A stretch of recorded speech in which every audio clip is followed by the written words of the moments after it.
Hey, everybody, just wanted to take a moment to talk about this absolute gem of an X-Men time capsule. What we have here is a 1994 X-Men utility pack.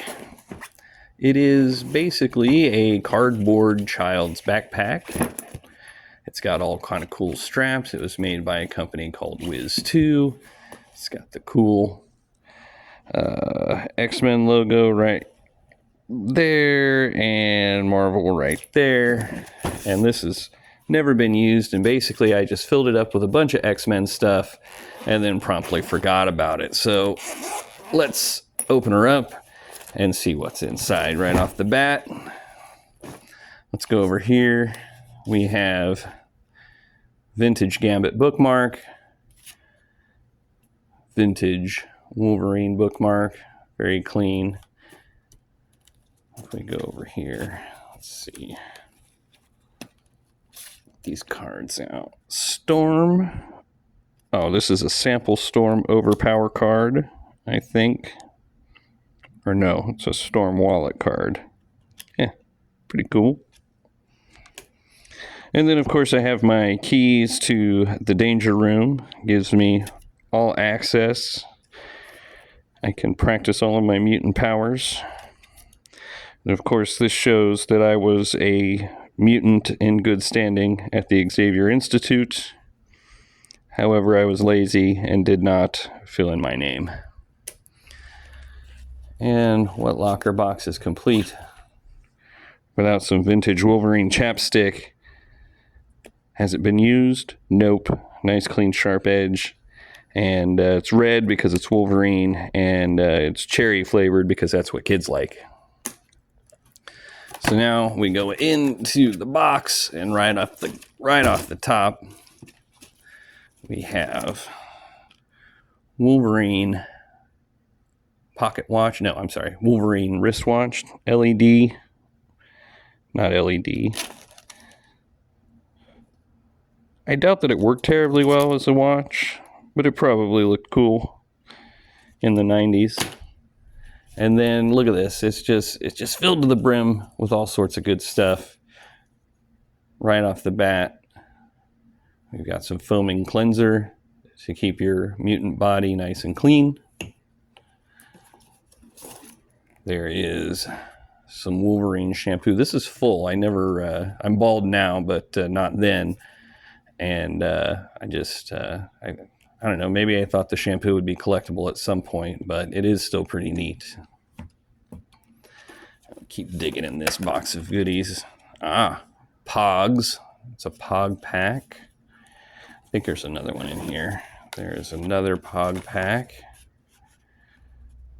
If you played this game, I never played, but I know it was pretty popular at one point. Take some plastic caps, slam them on the ground. It's like slow marbles. Here's a big Hero Cap battle set. Pogs. You got the big slammer in the middle. You throw a bunch of these on the ground. You hit them with the slammer. If they flip over, you get to keep whatever flipped over. That's Pogs. Let's see what else is in here. This is not specifically X-Men. Marvel comic pins. Wolverine's in there, though. And then this guy, I don't know who this is. I've never heard of him. And then this guy is like the Platinum Skateboarder or something like that. Silver Surfer, that's it. This guy, I don't know. Probably not terribly popular. Nobody really likes robot dudes anymore, so what are you going to do? Here's a nice X-Men study kit. Got the pencil pouch and a ruler. In the back, there's a pencil sharpener for, back when we used to sharpen sticks and create text with them. That's an eraser. That's what you would use to get rid of your mistakes with the sharpened stick. Anyway, still sealed up, very good condition, nice and clean. Still going. Let's see what's in here. This is pretty cool. This is a metal stand-up plate. I think that is Andy Kubert artwork. I could be wrong. It looks like one of the Kuberts. Anyway, we got a nice little standee in the back. Neat. Let's save those for later. Save that. Let's see what else we got here. Oh, these are cool. X-Men comic color books. Basically, they just took like 6 or 7 panels or 6 or 7 pages from a comic, run them all together so you can color them in with your pencils or whatever.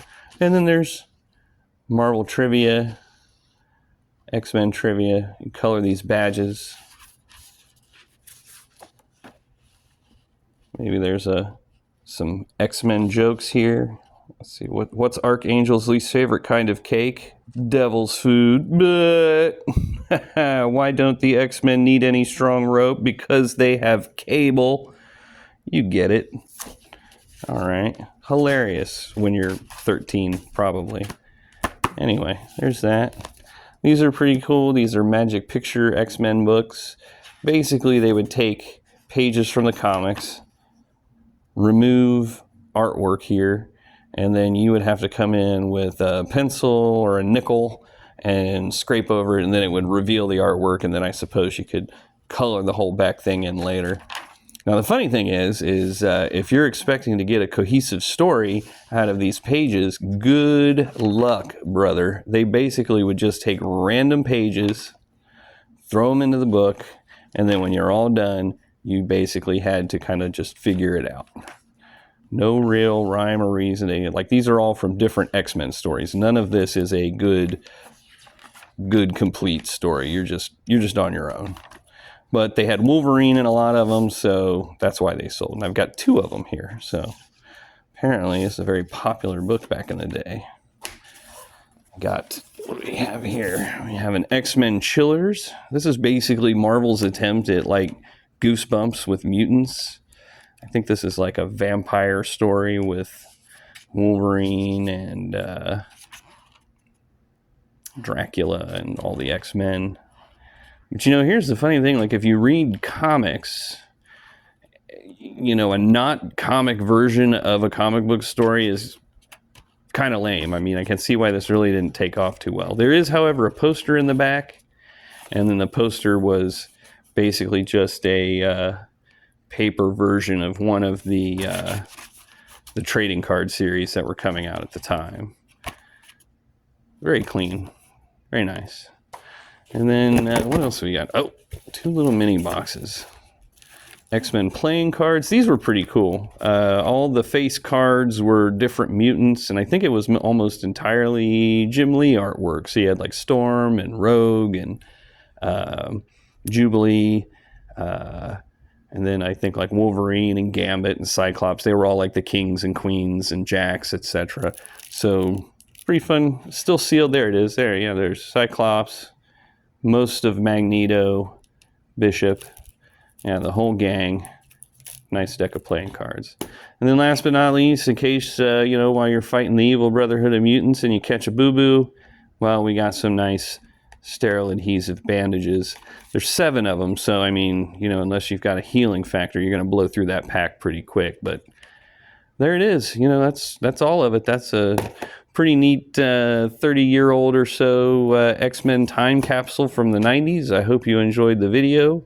And give us a like and a thumbs up if you dig it. And if you don't, just move on to the next thing. And it's cool. Catch you later.